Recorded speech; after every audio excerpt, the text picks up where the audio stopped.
Welcome to The Next Step, a new OAE program highlighting the journeys of recent alumni.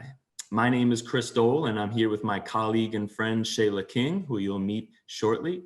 And our next guest on The Next Step is Frankie Hedgepeth, a Hammond Scholar who graduated in 2019 and is now a second-year law student at Yale Law School. He's interested in the reconstruction of the criminal legal system, policing, and the rights of incarcerated people, and he plans to work as a public defender after law school. Frankie, thanks for being here. It's nice to see you.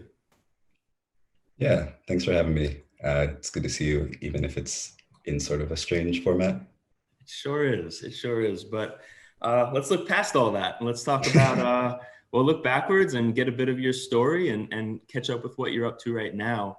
Why don't you start off by telling us kind of who you are and where you grew up and how you decided to attend the University of Miami? Sure. So I grew up in Silver Spring, Maryland, which is like on the northern border of BC.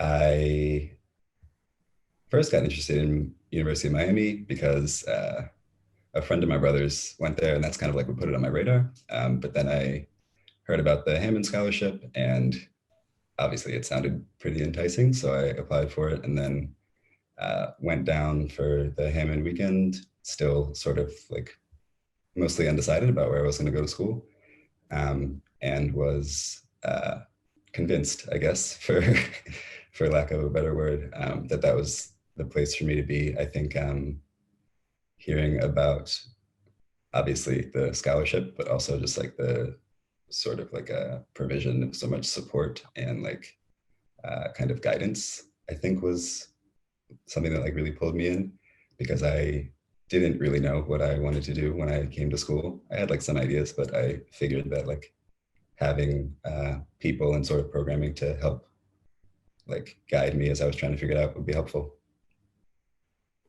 Awesome. If I can add a bit to that story of your selection process, I think I was in my first year in this role, and I got a phone call from Mrs. Hedgepeth, who had some questions about the university and the scholarship and what we did and the opportunities available.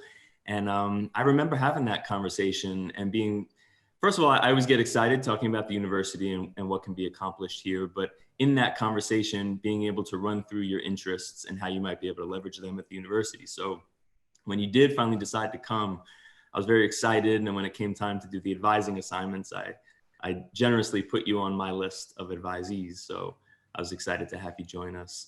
Now, if I remember correctly, you went through a bit of an arc in terms of your interests and ambitions. Can you tell us a little bit about what you wanted to study at the outset and maybe what you wanted to do long-term, and then how that kind of evolved over time? Yeah, arc is a pretty generous reading of what that was.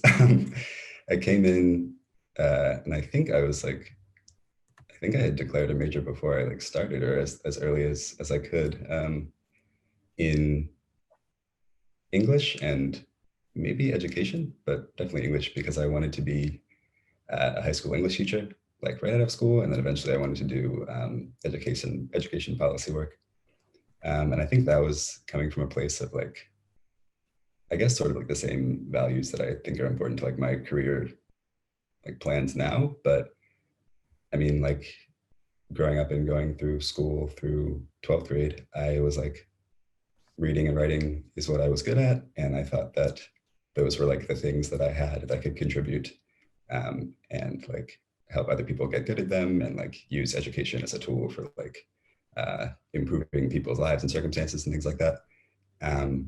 And then I think when I got to college and started like learning about things outside of like education and sort of like taking classes and like being exposed to ideas and people that sort of like broadened my view of like the world and how people change their lives, I think I sort of started seeing that there were obviously other forces besides just like not having a good education that were like creating inequality. And so I guess the evolution came from like just new information.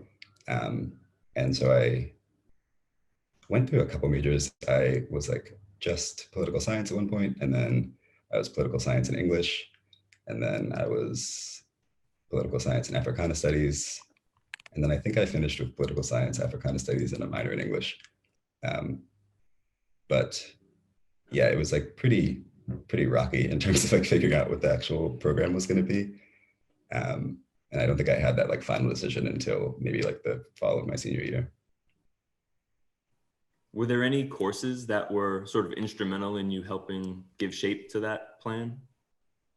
Um, yeah, I took an Africana studies course. I think it was the second one that I had taken my fall of my sophomore year, with Dr. Eichert, who I don't think is there anymore.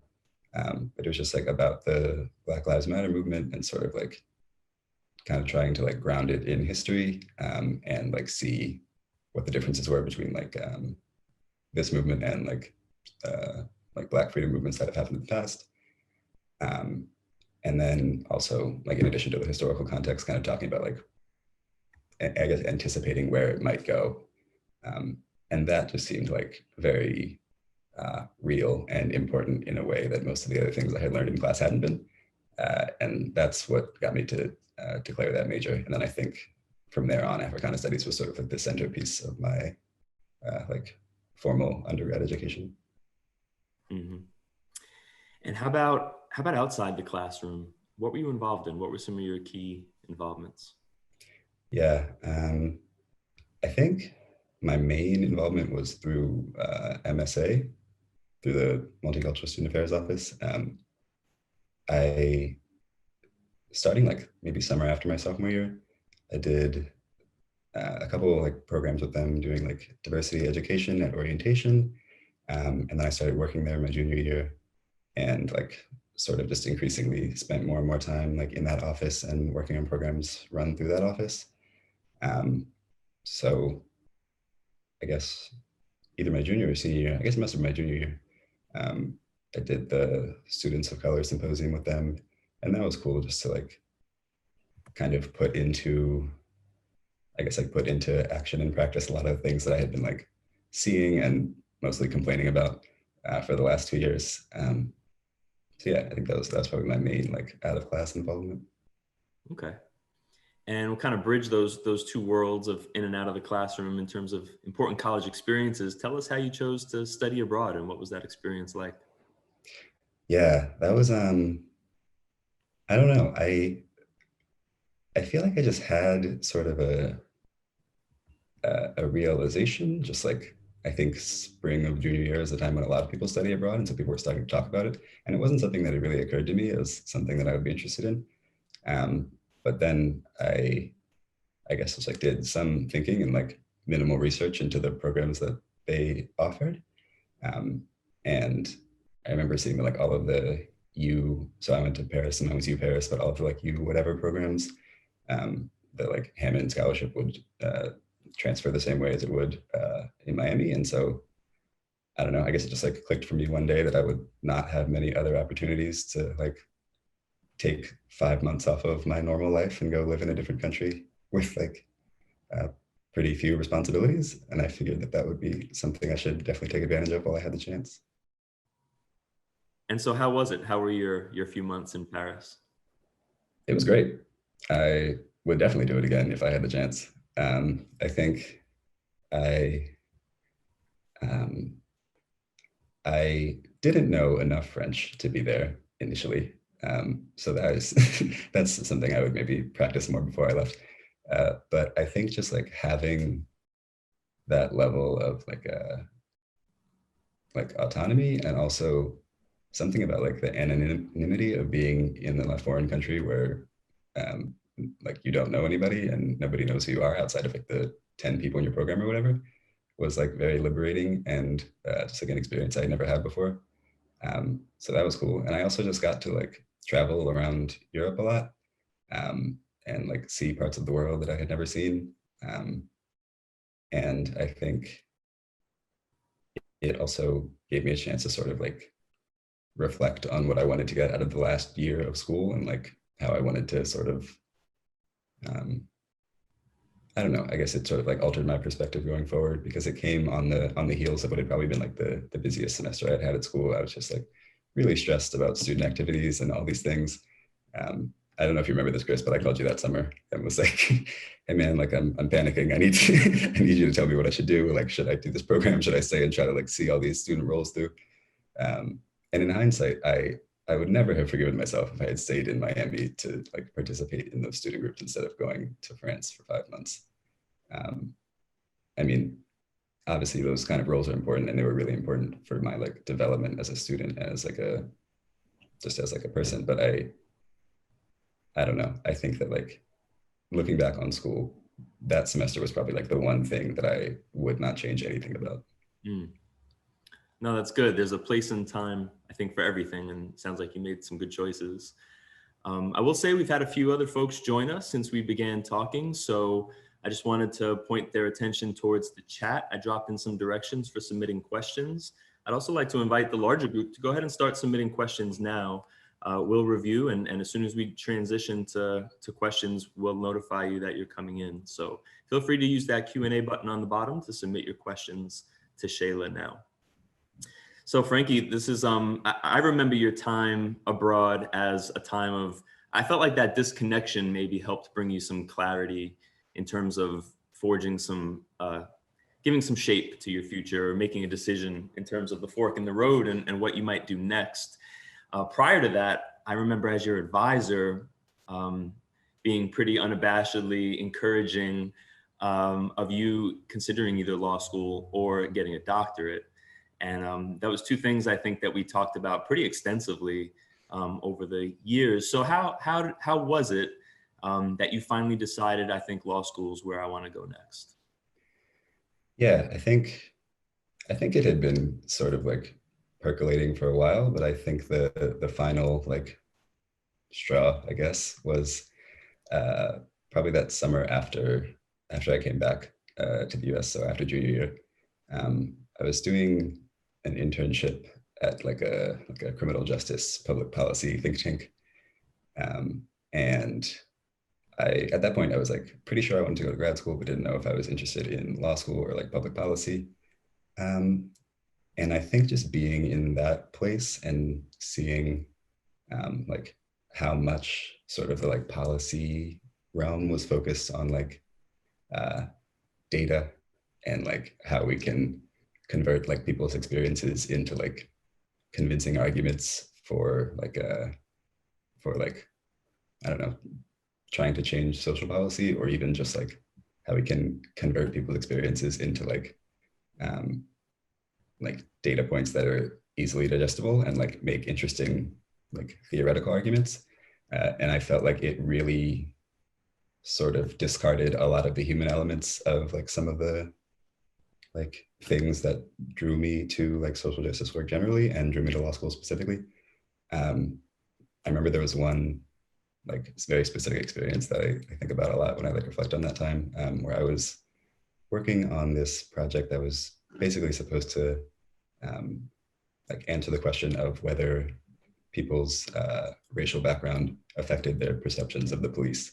And I remember like taking a step back and just thinking like, obviously the answer is yes. I can't believe we're spending like thousands and thousands of dollars on a study for this when that money could be used to address like the problems that we're like ostensibly trying to solve at the end of this study. And I think in that moment, it like a lot of things sort of, I guess, crystallized for me.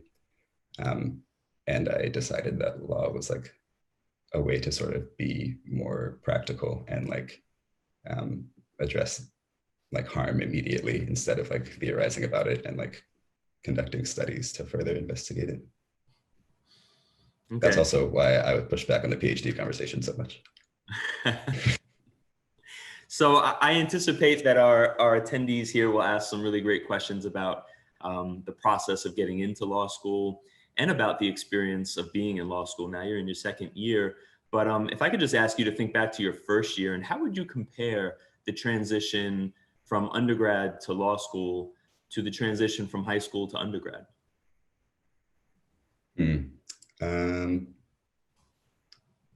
mean, it's very different was where I would start, I guess. But I think the transition from transition into undergrad was much more about like having way more time to myself than I ever had before, and like having to uh, sort of like figure out who I was in a lot of ways, um, both in terms of like socially making friends and whatever, but also I think like I, for the first time in my like educational life, got to choose what I was going to study, and I got to like avoid things that I wasn't interested in. And so I think being like confronted with all those decisions all at once sort of forces you to like figure out what your interests are, figure out what you care about, and like equally importantly, what you don't care about. Um, and so I think a lot of that was like identity development and like figuring out who I am. And I think now, by the end of college, but also now, um, I had like been through a lot of that sort of like evolution, I guess. Um, Not to say that I'm like not changing now and like will never change again, but I think I have a better sense of who I am now than I did when I was 17. Um, and so I think that the transition to law school has been much more about uh, like really zeroing in on like what I want to do immediately when I graduate. I think um, I guess a good way to think of it is like coming into undergrad was like this is like my sense of who I was, and then I had to like sort of funnel it down through college. And when I got to law school, it was like this narrow, and then I'm like continuing to funnel it down as I graduate. In like a, I know that's sort of abstract and maybe not super helpful, but in a like practical sense, I think um, in undergrad, it felt like everybody was sort of like figuring themselves out at the same time. Whereas here, people are like different ages, they've had different like career experiences and life experiences before school. And so I think the transition here has been much more about like, it's been very like singularly focused on like professional life and like figuring out what you want your career to be. So it's not as much like personal, I guess. I think that's a great answer. Let me just say, I hope that the search for self never ends. Is I would further advise you on. Let me ask you one last question before we do some quick hits and then open it up to the students. What's your next step? What will you do after you earn your JD? Yeah, so the plan right now is to work as a public defender. Um, I don't know exactly where I'll be. I think for a long time I was thinking I could go anywhere for like a few years or whatever, but I think as I get older, I'm sort of backing away from that a little bit. Uh, but yeah, I'm planning to work in a public defender's office on the East Coast. I guess that's as specific as I know for now. I'm a little disappointed, Frankie. Your ambitions to run for president of the United States were not mentioned. I've been encouraging it since your freshman year in college. I've told you I'll be right around the time of retirement in, let's say, 2036, when I think you should be launching your campaign. I'd be happy to volunteer or work, officially as part of the campaign. Just let me know. I think those were only ever your ambitions, but if they change, I'll definitely let you know. Fair enough. Fair enough. Let's do some quick hits, get to know you a little bit better, and then open it up to the students. So, Frankie, what is your favorite movie? Hmm. Um, Space Jam. Space Jam. And now you're an avid reader, one of the most avid readers I've ever met. So I'm gonna sort of go off script a little bit. What's your favorite book of all time? That's hard. I think I guess my answer would change like from time to time, but I think my like all-time favorite book is Song of Solomon by Toni Morrison. Favorite cuisine? Um, there's this really great ramen place that I've discovered recently that's pretty close to my house. I've been going there a lot, and I think it reminded me how much I love ramen. So ramen. Great. And what's your favorite trip you've ever taken? Mm, the summer after I graduated, I did a cross-country road trip with my two best friends from childhood. We spent like 2.5 weeks like driving from Maryland to California and back. And did sort of like a out in the north and like back through the south kind of route. Um, and I spent like 2 months after that just sort of like unpacking and like remembering things that had happened. So that was definitely my favorite. Cool. What is the best decade for music? 80s, 90s, 2000s, or 2010s? Hmm. I think I would say 90s. I listened to mostly like rap music and like old soul music. And so I think a lot of the old soul music is probably left out of those of those options. But like, I don't know, it'd be hard for me to give up Tribe Called Quest and Wu-Tang Clan and Biggie and Tupac and everybody. So I think I have to say 90s. And I think we know maybe why you and I connected so well, because 90s hip hop was one of our bread and butter conversations. Yeah. What are you most proud of? That's a tough one. I think this is something I reflect on a lot, but I think that I'm most proud of being able to like hold on to what I believe in and like my sense of who I am. I think, especially being here, I've gone through like a lot of spaces where people are like encouraging you or like pushing you to do things that, you know, are like fancy and have like sort of like laurels attached to them. But a lot of them, I think, are like, if not in direct contradiction to like my personal values, definitely like a little bit questionable. And so I think being able to sort of like stay sort of like grounded in what I believe in and not kind of like a fall feels like too dramatic of a word, but not like like take on some of those things or like compromise to take on some of those things. Has anyone suggested that you run for president, or do I? Not yet, but I'll let you know. Okay, because if you start hearing it more from more people than just me, you might want to think about it. Is there anything you would do differently if you had the chance? I don't know. It's hard to say because I mean I'm happy where I am now, and I don't know like what kind of changes would have like led to this or not led to this situation. I think sometimes I wish that I had like more often taken a step back and sort of like reevaluated like what was important to me in terms of like how I was spending my time. I think I did. I remember there being, I don't know if it's still like this, but I remember there being sort of a culture at Miami of like the need to like get involved in a million things. And I definitely like did that. And I think that I wish sometimes that I would have like taken a step back and like prioritized how I was spending my time and like, I don't know, spent more time just like hanging out with my friends or like doing things that weren't related to school, like student groups. Definitely like had those moments throughout school, but I wish I had like done that more regularly, I guess. Great. And so kind of looking back once more, what did being a Hammond Scholar mean to you? Yeah. I think the most like like I guess palpable thing that I felt about being a Hammond was that I felt like there was always like somebody, or I guess a group of people, like making sure I was on the right path and like looking out for me, which was just really comforting because I think as I'm sure all of you also are, like had to make like a lot of decisions that I was not prepared to make. And I think having people that I could go to and say like, here are my options, here's what I'm thinking. You've made difficult decisions before, like you know about this place, what do you think I should do? Was really helpful just as like a thing that I knew I could sort of like always come to. And also even more affirmatively, like Chris and OAE were always sort of like putting things on my radar that I wouldn't have known to look for if I was just like kind of navigating school on my own. And so I think having that like support network and like source of counsel, I guess, is the most important thing for me. Thank you, Frankie. It's a real pleasure to talk to you like this. I really appreciate your time. Without further ado, I want to turn it over to the students. So let's introduce Shayla, and she can let us know what questions we have coming up. Shayla. Hi, everyone. Our first question comes from Micah Council. Micah, go ahead and introduce yourself, your name, hometown, major, and your question. Hi, my name is Micah, and I'm a senior from Raleigh, North Carolina, and I'm studying economics. First, thank you for being here and for your time. I was just wondering if you wrote a diversity statement while applying to law school, and if so, like any recommendations that you would have for that. Hi, Micah.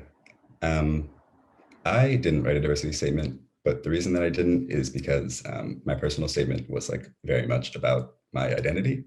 And I think that like it would have been redundant for me to write like a separate diversity statement. So that was obviously a very like personal decision.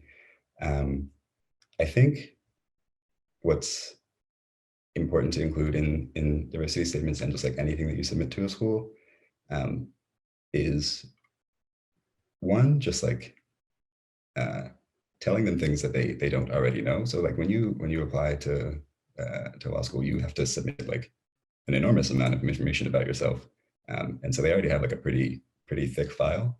And I think trying to put anything in your statement that like doesn't come across on paper. So I think the best piece of advice I ever received about like writing a statement was that if you like had your statement typed out and like printed without your name on it, and you were like walking to class and you dropped it in the hallway, or I guess like outside at Miami, and someone picked it up, they should be able to identify you from reading that statement without seeing your name.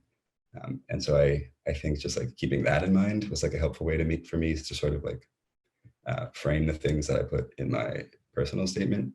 A lot of them were just like thoughts and like reflections on my like growth and my identity that I hadn't really shared with anybody else.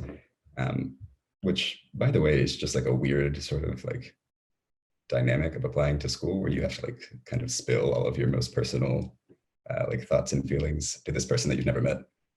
But that's a separate conversation. I think it's just important to make sure that you come across in a way that's like true to who you are, and that's like also like specific to your experience, rather than just like an experience that could be generalizable to anybody who is like similarly situated to you. Thank you so much. Our next question is from Christopher Carson. Christopher, go ahead and introduce yourself and your question. Hey, Frankie, thanks for being here, and thanks to you too as well, Chris and Shayla. My name is Chris, funny enough, and I'm a junior at UM from Philadelphia, majoring in history and philosophy. And my first question was, what considerations went into your decision to attend law school, and then ultimately your decision to attend Yale? So I think decision to attend law school, and I sort of got into this a little bit with like the policy versus law thing, but I think like by the end of college, I was like very sure that I wanted to do work in the criminal legal system, and I think the like options you have for doing that kind of work are like greatly expanded by having a law degree. So that was like the main driver there. And then with the decision to come to Yale, I knew I wanted to be like in the Northeast, because that's like, I don't know, I had been in Miami for 4 years, and it was like good to be away from home. But I think by that time I was ready to be like closer, if not, even if not like in the same sort of like immediate vicinity. And then, so I was choosing between Yale and NYU. And I talked to this professor at NYU who I like did an interview for a program there. And she was somebody who had graduated from Yale but worked at NYU. And so she was like pretty, I think, uniquely positioned to like have a say about both. And so I called her, and I was just asked like what she thought I should do. And she like without hesitation immediately said like, you should definitely go to Yale. Like, I think it would be great if you came here, you would really get a lot out of it, but you should definitely go there because it's like a pretty unique place to go to law school. And I think I thought she was exaggerating, but after spending some time here, I don't know how much she was. I think that it's very,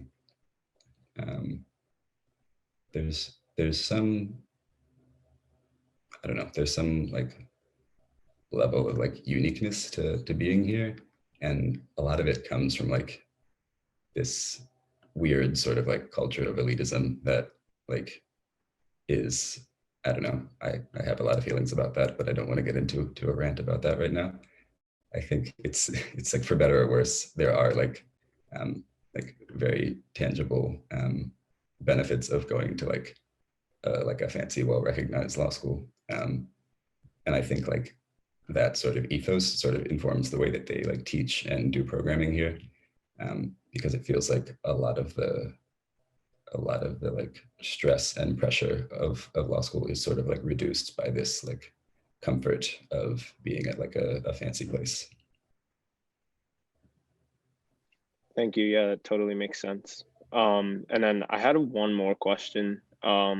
What opportunities did you seek out during your summers in undergrad that sort of influenced or helped you attend law school? And then how did you juggle your on-campus responsibilities, like on-campus involvements, with what you wanted to do off-campus? One summer I worked at, I did an internship at the Urban Institute in DC, doing like criminal justice policy stuff. One summer I did an internship at the National Education Association, which is also in DC. That was earlier when I was trying to do education policy stuff. And then one summer I did like work with a professor around sort of like police interactions with civilians. But honestly, like I didn't really do anything that summer. I was like working a little bit there, but mostly I was just like working a restaurant job. And then balancing on campus and off campus, that was definitely tough because I think in a lot of ways, it's like difficult to sort of get outside of the like campus bubble. And I think especially when you like take on more and more things and have less and less time. So I guess I really like didn't do a great job of doing that in hindsight. But I think working with MSA sort of like gave me the opportunity to do like the kind of work that I thought was important in like a setting that was like, I guess modified from what I thought would be like the ideal way to do it. So I was still doing like social justice, like diversity education, that kind of stuff, even if it was on campus. Yeah. Awesome, thank you. Thank you so much, Christopher. Our next question is coming from Christophe Smith-Walker. Christophe, as soon as you enter, go ahead and feel free to unmute yourself, turn on your camera, and ask your question. Hi, I'm Christoph. I'm a sophomore from West Palm Beach, Florida, majoring in economics and legal studies. I wanted to know how cutthroat, I guess, is law school, and or if it is cutthroat, I guess, and how you take care of your mental health in being in that environment. Yeah, that's a great question. I haven't found it to be particularly cutthroat. I think a big part of that is that the things that I'm interested in aren't usually the sort of things that people like step over each other to get to. Because I think normally like the sort of like like very like only space for one person, for lack of like a single word kind of activities, like clerking for judges and like getting these, I don't know, like top law firm jobs are not things that I want to do for work.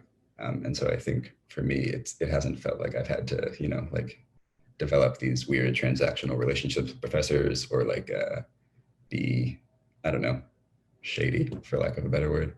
And so I think that's been a big relief, but it's still stressful. I mean, like law school is just like a lot of work and like a lot of deadlines and like juggling a lot of things at once. Some things that are like very real and have like real world consequences for people other than yourself, and some that are just like classes and like assignments and student groups and everything.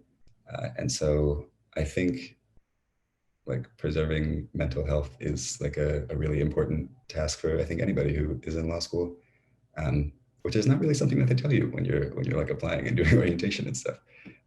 So I'm glad that you asked that question. But I think just being able to like block out time where you don't think about school and where you like have like interactions and activities that don't revolve around law school is really important, because it can become all consuming if you don't like draw hard lines and say like, okay, one thing that I did during my first year was like, I would just have like long days during the week. And then I would like not work at all on Saturday, and then I would get back to doing stuff on Sunday. So it was like during the week, the days were like longer than I would like them to be, but I had like that whole Saturday blocked off where I knew I didn't have any work to do. And so that was like a good time to sort of like reset and like step away. So obviously that's like specific to me. I don't know that everybody did the same exact thing, but I think just having like activities that you can do that aren't about school, and like staying in contact with people who aren't in your like immediate law school bubble is important, because it sort of gives you a reminder that like the world is still happening outside of school. Thank you so much. Thank you, Christoph, for your question. Our next student up is Keith. Keith, go ahead and introduce yourself and ask your question. Hey, Frankie. Thanks for taking the time to do this with us. We really do appreciate it. I am a junior. I'm finishing my third year from Nashville, Tennessee. I'm communications doing advertising management. But my question was really just, I wanted to hear more about kind of some of the reading maybe you've been doing for fun on the side, or also just kind of supplemental to some of your stuff. I hear you have a great vocabulary, and it's clear that you do a lot of reading. I'm sure you read a lot of textbooks, but I'd love to hear if you have any suggestions of cool stuff to read, and also just fun things to do with time outside of work. Yeah, I'm definitely not doing as much like personal or like leisure reading as I would like to be now, just because like in the middle of the semester there's not a ton of time, but I keep getting books as if I have time to read them. So I guess I can tell you what those are. I just started reading Black Theology of Liberation by James Cone, which is like I guess like an idea that I heard about for the first time at the beginning of last year. And just like, I'm not religious personally. And so it was pretty removed from my like immediate sphere of thought. But I think, and I haven't read the book, so I can't speak too much to what it's about, but I think the basic idea is trying to like interpret Christianity as like a religion of like liberation for Black Americans. And I think that's cool, so I'm excited to read it. In college, I definitely read a lot of like 60s civil rights era narratives. So I read Malcolm X, and I read Eldridge Cleaver, and then I think toward the end of college I started reading more like contemporary stuff. So one like nonfiction book that I would definitely recommend is The Color of Law, I think is what it's called, by Richard Rothstein. It's about like how the government sort of like created housing segregation. And I think that was like helpful for me in sort of like understanding what it's going to take to like remedy like government imposed inequality. And then I also read another interesting housing book this summer that was called How to Kill a City. And it was about gentrification and sort of the relationship between that and the stuff that I was just talking about with the Rothstein book. So yeah, I mean, those are all books that I like still think about a lot. And in terms of like fun things to do outside of school, I recently started knitting. So that's been a good way to sink some time when I have to turn off my brain and can't read anymore. I'm not very good at it, but I'm hoping to get better in time for the really cold weather so I can make scarves and stuff. That's awesome. That's awesome. I appreciate you sharing. Seriously, Yeah. that all sounds super cool. I'm going to be reading up. So thanks, man. I can attest knitting is a lot funner than it looks. I've tried it, but our next question is from Brittany. Brittany, go ahead and introduce yourself and provide your question. Hi, I'm Brittany. Thank you so much for coming. I'm from Chicago, majoring in political science and international studies. I'm really interested in going to law school. but I'm worried about when to study for the LSAT. You mentioned that you studied abroad and you also were involved in a lot of programs. So I was wondering if you studied for the LSAT during the academic year, and how did you make time for that? And if you didn't, you also mentioned that you were involved in a lot of summer activities such as internships. So how did you make time for that during the summer if you studied during the summer? Yeah, so I took the LSAT in November of my senior year. So I started studying like at the beginning of that semester. And I did this like, I think Mike Kim is the guy's name. I did this like program that it's just like, you like buy a book and then it's just like self-study program for like 3 months or 4 months or whatever. And I wish I could give you like a secret insight that would be really helpful, but the truth is that it was just really stressful. And like, it took a lot of time, and I would like finish class and go to the little like wood paneled reading room in the student center, and do like LSAT prep for like several hours most days of the week. And so it's just like it just takes a lot of time. I think in terms of like making time for it and balancing, I think I definitely prioritize that over like most of the student activities I was doing, and to some extent even classes, which I think is like a very hard decision to make while you're still in school.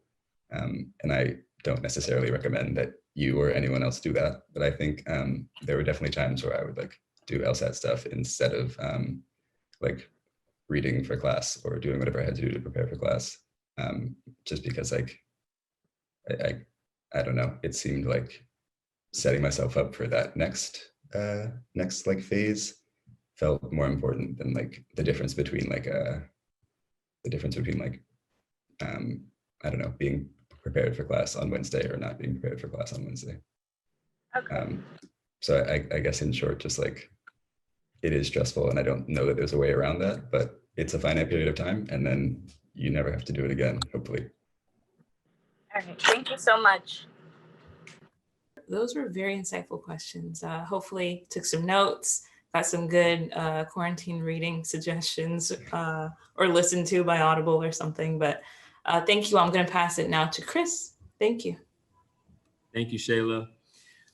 Frankie, I think we're going to wrap it up there. But before we let you go, let me ask you to sit in the advising seat for a moment. What sort of general advice would you have for our current students who are somewhere along the path of this journey, most likely towards law school, but really, you know, the kind of the search for self you talked about before? Just any general advice that you would give? I don't know, just like general life advice is a is a heavy thing to give. I think one thing that I like think about all the time, and that has been helpful for me in sort of like centering myself and sort of like staying on track to like get where I want to be, is like this realization that I keep having over and over again, that